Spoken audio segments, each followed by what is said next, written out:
আসসালামু আলাইকুম। দেখেন আজকে মাদ্রাসার রেজাল্ট ঘোষণা হচ্ছে। তো কে কে ফার্স্ট হলো দেখাবো আপনাদেরকে। এই যে ইনি হচ্ছে মুস্তাফিজুর রহমান, ইনি ফার্স্ট হয়েছে। দেখেন মাশাআল্লাহ কত বাচ্চা ছেলে, দেখেন মাদ্রাসার মধ্যে 1 নম্বর ফার্স্ট। এবং আরও অন্য ক্লাসের যারা ফার্স্ট হয়েছে, সেকেন্ড হয়েছে, তাদের ব্যাপারে শুনতে পাবেন। একটু লক্ষ্য করে শুনবেন। ভিডিওটা অবশ্যই শেয়ার করবেন, লাইক করবেন, ইউটিউব থেকে দেখলে সাবস্ক্রাইব করবেন, সঙ্গে থাকেন। দ্বিতীয় পজিশন পেয়েছে ক্লাস 2 থেকে আব্দুল হালিম বিন সাইদুর রহমান।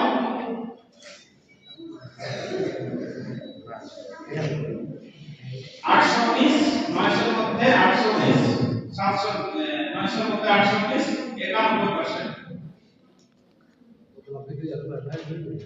এবং ওয়াল মাদ্রাসার থার্ড হয়েছে মোহাম্মদ ইউনুস বিন মোহাম্মদ সুলতান। 700 মধ্যে 637 91%। এবং ওয়াল মাদ্রাসার চতুর্থ